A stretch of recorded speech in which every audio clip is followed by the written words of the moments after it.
without Marcellus Wiley, I'm Emmanuel Acho, and I need your attention. Yes, you. Because if your team is considering drafting a quarterback in the first round, even a second round, it might be the best thing that's ever happened to your franchise.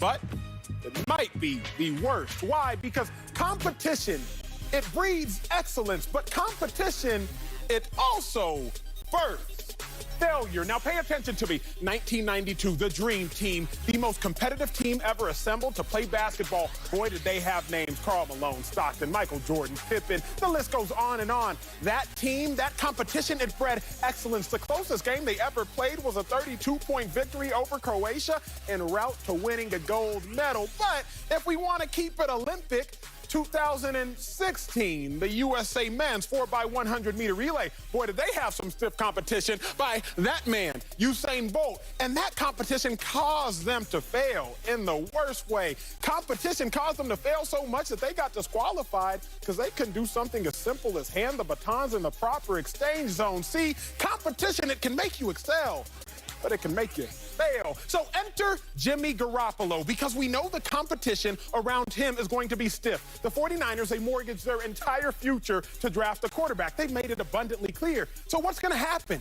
Will he excel?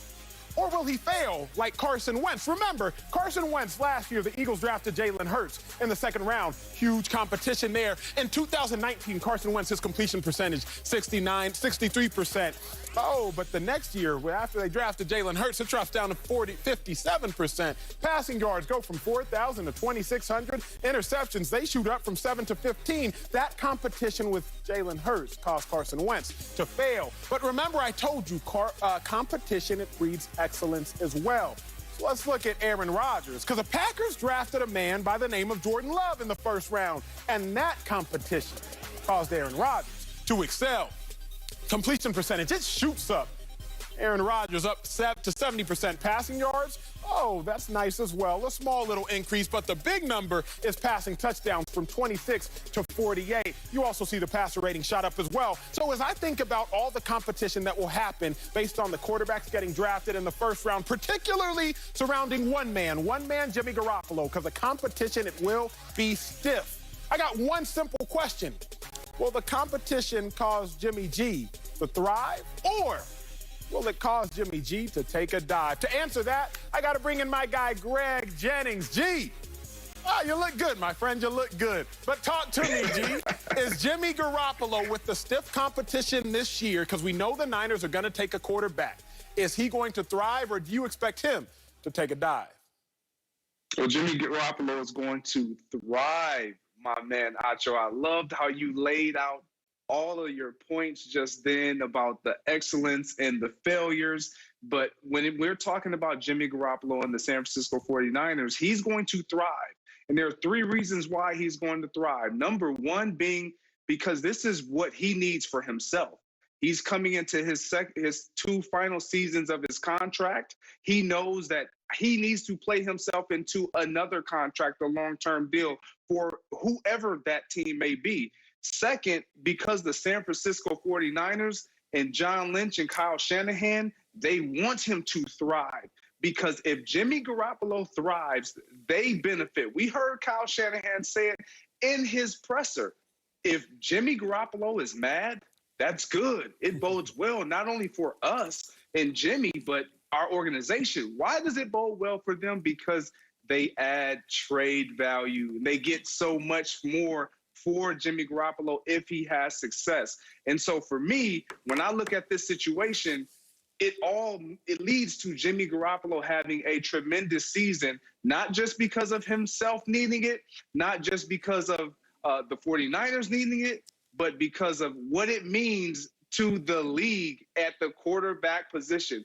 He's in a position, in the third final reason, he was drafted in 2014 by a team called the New England Patriots, and he sat behind a guy named Tom Brady, the GOAT, as we call him. You think he learned a couple things there? You think he thrived? You think he was able to understand adversity right out the gate? Not just being a guy that he knew going in, I'm not going to play, but seeing a guy in Tom Brady take him under his arms as he got drafted and showing him the way in the ropes, also by kind of giving him that stiff arm, him being Jimmy Garoppolo, that stiff arm, saying, watch me do it and you'll get your turn later. That's what Jimmy Garoppolo is going to have an opportunity to do. That's why he's going to thrive, because he's been in this seat just a little different from the end of being the draftee, being the pick that was looked at to replace a legendary quarterback. Now, I said legendary. He's not legendary, but he can be very legendary if he gets that team back to the Super Bowl and they finally get over that hump and actually bring it home. Well, 49ers fans everywhere hoping you're right. I'm joined by NFL analyst Bucky Brooks. Bucky, I got to ask you the same question. In light of what you know about competition and what it can do to quarterbacks, what you've seen it do to quarterbacks, you expect Jimmy G to thrive or take a dive this year? Well, I think he thrives in this system because this system allows everybody to thrive. You go back and look at Jimmy Garoppolo. Jimmy Garoppolo is 22-8 as a starter for the San Francisco 49ers. His touchdown-interception ratio is 46-26, passer rating 98.1. So all those things suggest that he is going to play well if he's healthy. And so that's really the biggest issue that the 49ers have with him. I can talk about, hey, he missed a few throws. Passer rating's at 98.1. That's more than enough to be able to win. The issue is he's missed 23 out of 48 games while he's been with the San Francisco 49ers. Can he get through a 17-game season? That is the only reason why Kyle Shanahan is considering moving on from him. He's not available, and durability is everything at the quarterback position. Franchise quarterbacks must be available. They must be around each and every week because they are the franchise. But can we have story time real quick, Bucky? Because I think the operative word is going to come down to ability. The best ability in the NFL is availability. Absolutely. You know that, I know that, G. Get back to you in a second, but you know that as well. So let me tell you all that typically most of the time you get hurt when you're trying to do too much. When I got hurt all of my career, primarily, I was trying to do too much. I'll take you back 2012 Combine. I come out with the likes of Andrew Luck and Russell Wilson and all those dudes. I'm trying to run a 40 because I knew Bucky. If I ran a 4.5, I'd probably be like a second-round pick. Yeah. But if your boy ran like a 4.7, he'd probably be a 6th-round pick. I'm running a 40-yard dash. It's my second attempt. I'm running. All of a sudden, I hear boom, boom, boom. I think it's my heels clicking. So I keep trying to push through. Next thing you know, I grab at my quad. I tore my quad off the bone. See, the competition of the Combine, it caused me to do so much so that I got hurt. I think Jimmy G, someone who already has a propensity to be hurt, that might happen again. Y'all saw me at the beginning of the show. Opening monologue, I mentioned the 4x100-meter team at Rio. Bucky, you're a huge track and field fan. 4x100-meter team, they're trying to keep up with Jamaica because Usain Bolt runs for Jamaica. Oh, yeah. Fastest man in the world.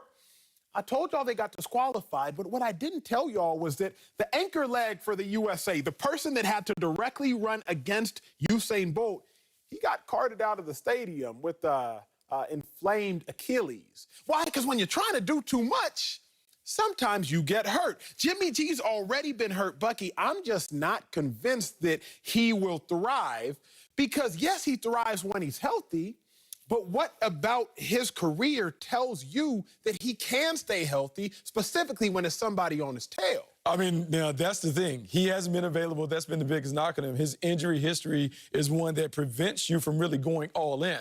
But I will say this, and let's just bank on it, because he understands what is at hand right now. He knows that I have to get this done. If I don't get this done, I'm out of here. And so the one way I can keep the young quarterback off my heels is by being on the field and making it happen. Now, you talk about doing too much because we all can suffer from doing too much. But I think this is a situation where Jimmy Garoppolo's experience and his maturity could help him.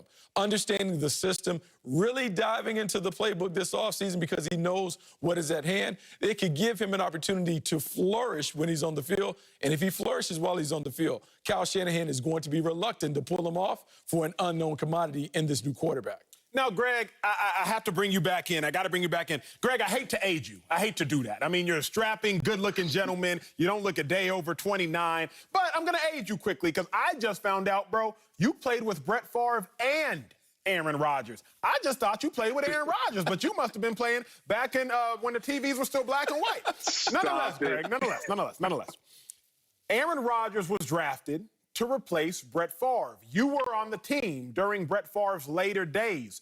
What was it about Brett Favre's mindset? What was it about Brett Favre's personality? How did he continue to thrive? Because his last season in Green Bay, he was 13-3, if I am not mistaken.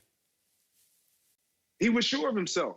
He knew exactly who he was. And I think to Bucky's point, you have to understand what's at hand. And it's not so much that he's trying to play to remain a 49er. I think Jimmy Garoppolo can read writing when it's on the wall in front of him. He is not going to be their quarterback for the future, but he knows he has the ability to be a quarterback for a starting team or a team or an organization in this league. So when you talk about Brett Favre and having Aaron Rodgers waiting in the wing, Brett Favre knew who he was. He was sure of himself. He knew he wasn't going to lose his job to Aaron Rodgers right away, but he also understood that the writing was going to be on the wall. It wasn't going to change his approach. It wasn't going to change his talent level and his ability to throw the football and be spectacular. That's who he was, and that's who he is innately. So that's going to always be on display. When you have a guy like Brett Favre, and unlike Jimmy Garoppolo, because he hasn't won a Super Bowl, but he's played in a Super Bowl. When you've played in pressure situations, when you've been behind greatness and you've watched it for so long, a la the Brett Favre's, Tom Brady's, Jimmy Garoppolo having the opportunity to watch that, Aaron Rodgers having the opportunity to watch Brett Favre and how he handled situations. You learn so much, not only from sitting and watching, but just being around it. You hear things, you find out what you shouldn't do, what you should do. And so when I look at Jimmy Garoppolo, he's not going to run from this situation.